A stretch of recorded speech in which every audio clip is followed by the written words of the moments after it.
Assalamu alaikum everyone. Welcome back again on Vocabulary. This is your spoken English teacher Mohammad Qasim. आज के lesson में मैं आपको सिखाऊंगा present indefinite tense. Present indefinite tense को एक्चुअली हम प्रेजेंट सिंपल टेंस भी कहते हैं. तो इस टेंस के दो नाम हैं. कुछ लोग इसे प्रेजेंट इंडेफिनिट कहते हैं और कुछ प्रेजेंट सिंपल. लेकिन ये टेंस एक ही चीज है, चाहे आप इसे प्रेजेंट इंडेफिनिट कह लें या प्रेजेंट सिंपल कह लें. इसके जो यूजेस हैं, इसका जो तरीकेकार है सेंटेंस बनाने का, वो सेम है. अगर आप इस चैनल पे नए आए हैं और अभी तक सब्सक्राइब नहीं किया तो सब्सक्राइब कर लीजिए ताकि आप हमारी नई आने वाली वीडियोस देखते रहें और अपनी इंग्लिश बेहतर बनाते रहें. टेंस की अगर बात करें तो टेंस का मतलब है जमाना. उर्दू में टेंस का मतलब है जमाना. तो टेंसेस तीन तरह के होते हैं. प्रेजेंट मीन जो भी चल रहा है, जिसमें हम बात कर रहे हैं या आप अभी कोई काम कर रहे हैं जिसमें, उसे हम कहते हैं प्रेजेंट यानी मौजूदा जमाना. पास्ट जो गुजर चुका है. And third one is future, जो आने वाला है. प्रेजेंट इंडेफिनिट को हम उर्दू में फिलहाल मुतल्लिक कहते हैं. इसकी पहचान देखें तो उर्दू के फिकरात के आखिर में ता है, ती है, ते हैं, ताहूं, इस तरह के अल्फाज आते हैं. जैसे मैं सुबह 8 बजे उठता हूं, मैं नाश्ता करता हूं, मैं कॉलेज जाता हूं, वो खाना खाती है, वो काम करते हैं. तो ये जितने भी सेंटेंस मैंने बोले हैं, इनके आखिर में यही अल्फाज आ रहे हैं. ता है, ती है, ते हैं और ता हूं. इस टेंस को हम तीन तरह से यूज करते हैं. हैबिट्स के लिए यानी आदत जो होती है हमारी, उनके लिए प्रेजेंट डेफिनेट टेंस को यूज किया जाता है. यूनिवर्सल और जनरल ट्रूथ, हकायक, फैक्ट्स जो होते हैं, जैसे सूरज मशरिक से निकलता है, ये एक फैक्ट है, तो इसके लिए भी हम प्रेजेंट इंडेफिनिट टेंस को यूज करते हैं. रिपीटेड एक्शंस या रूटीन्स हमारी जो होती हैं, ऐसे काम जो हम बार बार करते हैं, हर रोज करते हैं, एक मामूल होता है हमारा, वो भी इसी टेंस में आता है. आपको बताता चलूं कि इस लेसन की बुक भी डाउनलोड कर सकते हैं आप नोट्स की फॉर्म में, अपने मोबाइल में या कंप्यूटर में इसे सेव भी कर सकते हैं. तो उसके लिए आपको दिए गए डिस्क्रिप्शन में दिए गए लिंक पर क्लिक करना है और बुक डाउनलोड कर लेनी है. तो इसमें सादा फिकरात बनाने का जो तरीका है, फिकरात की आपको बता दूं कि फिकरात तीन तरह के होते हैं.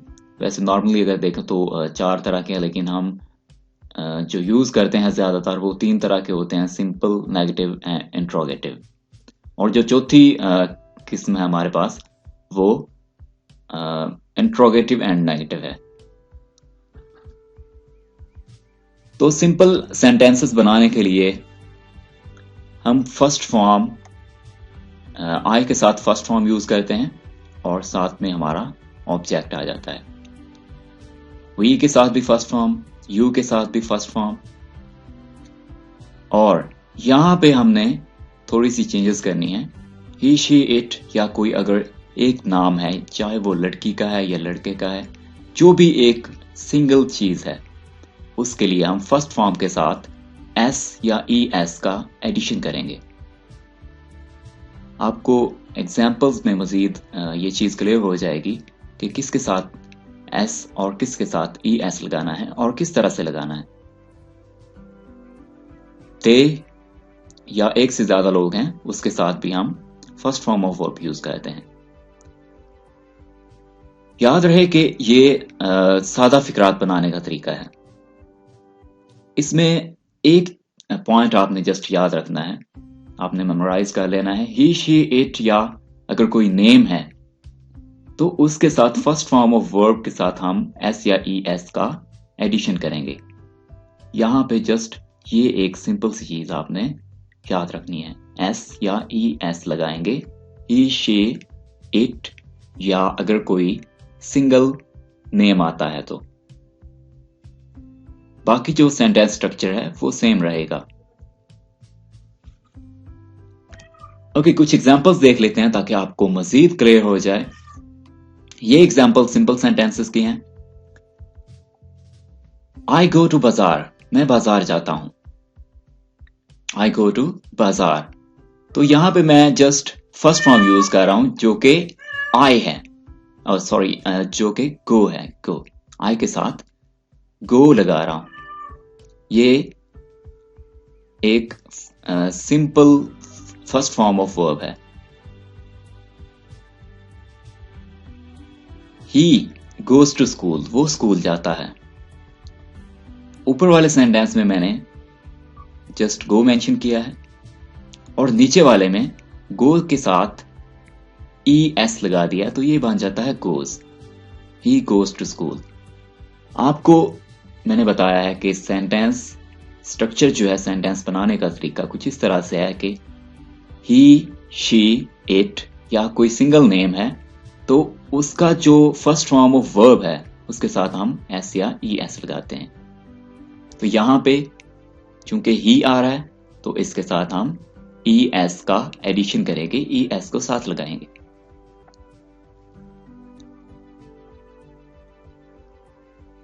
यू प्ले क्रिकेट, तुम क्रिकेट खेलते हो। You play cricket. We sing a song, हम गाना गाते हैं। वी सिंग अ सॉन्ग, हम गाना गाते हैं। The birds fly in the air, परिंदे हवा में उड़ते हैं। अब चूंकि यहाँ पे बर्ड ज्यादा हैं तो एक से ज्यादा लोगों के लिए हम just first form of verb का यूज करेंगे, इसके साथ एस या ई एस का एडिशन नहीं करेंगे। अगर यहाँ पे हमारे पास बर्ड अकेला होता तो हम यहाँ पे फ्लाइज लगाते, यहाँ पे लगाना था हमने ई एस को। तो यहाँ पे क्वेश्चन ये राइज होता है कि एस कहाँ पे यूज करना है और ई एस कहाँ पे यूज करना है। तो वर्ब अगर एंड हो रहा हो कुछ ऐसे अल्फाबेट्स पे, जैसे हमारे पास है सी एच, एस एच, ओ, एक्स, इस तरह के जो अल्फाबेट्स हैं, अगर वर्ब उस पे खत्म होता है, एंड होता है, तो हम उनके साथ ई एस लगाएंगे, और बाकी जो भी हमारे पास इसके अलावा अल्फाबेट्स आते हैं वर्ब के आखिर पे, हम उसके साथ जस्ट एस का यूज करेंगे। जैसे मैंने आपको बताया कि O, S H, C H, X, ऐसे अल्फाबेट्स अगर आते हैं वर्ब के आखिर पे तो हम ई एस लगाएंगे। यहां पे भी ओ आ रहा है तो हम ई एस लगाएंगे। ओके, नेक्स्ट मूव करते हैं। मनफी फिक्रात कैसे बनाते हैं। ओवरऑल टेंसेस में सबसे जो डिफिकल्ट और कॉम्प्लिकेटेड टेंस है वो प्रेजेंट डेफिनेट टेंस है, बाकी बहुत ही आसान और सिंपल से हैं। तो ये सीखना आपके लिए बहुत ही ज़रूरी है क्योंकि ये आपकी बेस है। टेंसेस की जो शुरुआत है वो इसी टेंस से होती है। तो अगर आप ये क्लियर कर जाते हैं तो आपके लिए बाकी के टेंसेस सीखना बहुत ही आसान हो जाता है। ओके, इसमें हम यूज करते हैं do not and does not. क्योंकि हम मनफी बना रहे हैं तो नॉट का यूज होगा यहाँ पे। Do not and does not इस्तेमाल किया जाता है। तो डू और डज नॉट को हम कैसे डिफाइन कर सकते हैं, कैसे लगाएंगे। ही, शी, इट, या अगर कोई सिंगल नेम है जैसे हमारे पास अली है, ये सिंगल नेम मेल और फीमेल दोनों का हो सकता है, तो उसके साथ हमने डज नॉट लगा देना है मनफी बनाने के लिए। और बाकी जो हमारे पास सब्जेक्ट्स हैं उन सब के साथ हम डू नॉट का यूज करेंगे। जिस तरह से हमने ही, शी, इट या सिंगल नेम के साथ एस या ई एस का एडिशन किया था, उसी तरह से यहां पे भी डू के साथ ई एस का एडिशन करना है, तो डज बना देना है इसे। तो बाकी जो इसकी फॉर्मेशन है, सेंटेंस बनाने का जो तरीका है, स्ट्रक्चर है, वो कंप्लीटली सेम है। आई, वी, यू, दे या कोई भी सब्जेक्ट आता है उसके बाद हमने डू नॉट या डज नॉट को मेंशन करना है। आपने इस चीज का ख्याल रखना है कि सब्जेक्ट के फौरन बाद डू नॉट या डज नॉट का एडिशन करना है आपने। इसके फौरन बाद डू नॉट या डज नॉट आ जाता है। और बाकी जो सेंटेंस का स्ट्रक्चर है, बाकी जो तरीका है वो सेम रहेगा। फर्स्ट फॉर्म आएगी और ऑब्जेक्ट आएगा। ओके, कुछ एग्जांपल्स देखते हैं नेगेटिव सेंटेंसेस बनाने की। He does not go to school. वो स्कूल नहीं जाता। He does not go to school. She does not make tea. वो चाय नहीं बनाती। She does not make tea. I do not like apples. मैं सेब पसंद नहीं करता। मैं सेब पसंद नहीं करता। You do not work. तुम काम नहीं करते। They do not play hockey. वो हॉकी नहीं खेलते।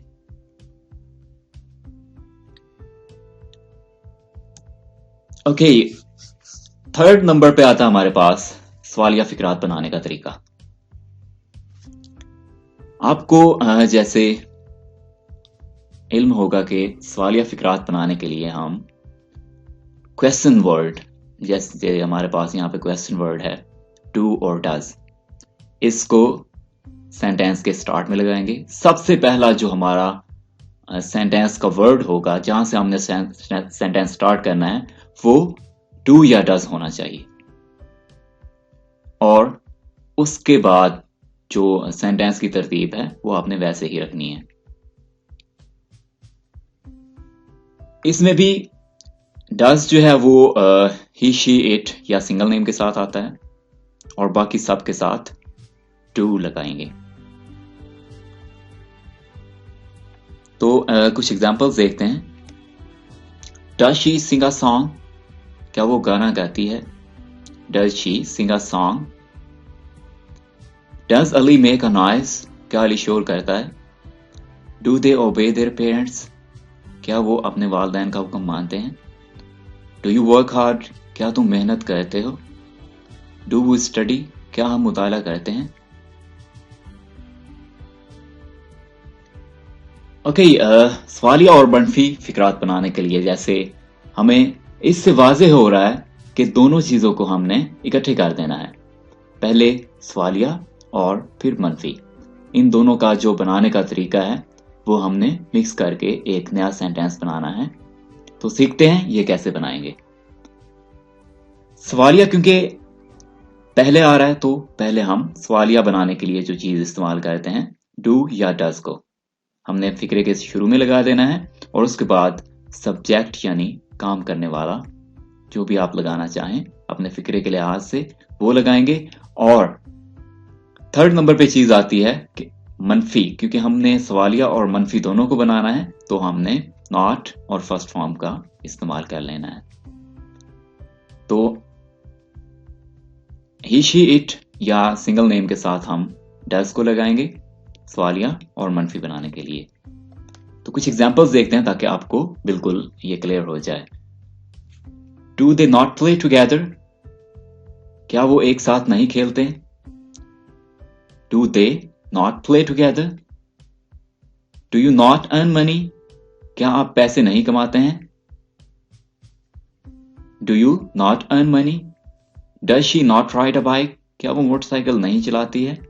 Does she not ride a bike? Does एहसान Khan not teach in university? क्या एहसान खान यूनिवर्सिटी नहीं पढ़ाता है? Do I not speak English? क्या मैं इंग्लिश नहीं बोलता हूं? Do I not speak English? क्या मैं इंग्लिश नहीं बोलता हूं? तो आपको एक चीज यहां पे बता दूं कि जब आप क्वेश्चन पूछ रहे हो या सवालिया और मनफी दोनों फिक्रात, दोनों चीजों को मिला के पूछ रहे हो एक साथ, तो आपका लहजा भी कुछ इस तरह से होना चाहिए कि आप वाकई कुछ पूछ रहे हैं, आप वाकई कुछ कंफर्म करना चाहते हैं। इस ये जो सेंटेंसेस हैं सवालिया और मनफी, इनको हम बेसिकली इनको यूज करने का पर्पस ही यही है कि हम कोई चीज कंफर्म करना चाहते हैं। क्या वाकई ही ऐसा है? क्या वो वाकई ही ये काम करता है? जैसे हमारे पास सेंटेंस है, क्या मैं इंग्लिश नहीं बोलता हूं? ठीक है, तो मैं ये कंफर्म कर रहा हूं आगे वाले बंदे से कि क्या वाकई ही ऐसा है या नहीं है। ओके एवरीवन, आई होप आपको ये वीडियो अच्छी लगी होगी। अगर अच्छी लगी है तो लाइक कर दीजिए और कमेंट्स में हमें बताइए कि आपको ये वीडियो कैसी लगी है। आप हमसे क्वेश्चन भी पूछ सकते हैं इसमें, अगर कोई मज़ीद कन्फ्यूजन रह गई हो, आपको किसी चीज़ की समझ ना आई हो, या आप अपनी पसंद का लेसन बनवाना चाहें हमें, आपने कमेंट में बताना है किस टॉपिक पे आपको लेसन चाहिए। और मज़ीद ऐसी वीडियोज़ के लिए सब्सक्राइब कर लीजिए और बेल आइकन प्रेस कर दीजिए, ताकि जब भी हम नया लेसन पब्लिश करें तो आप तक पहुंच जाए। मिलते हैं इंशाल्लाह नेक्स्ट वीडियो में। अल्लाह हाफिज़।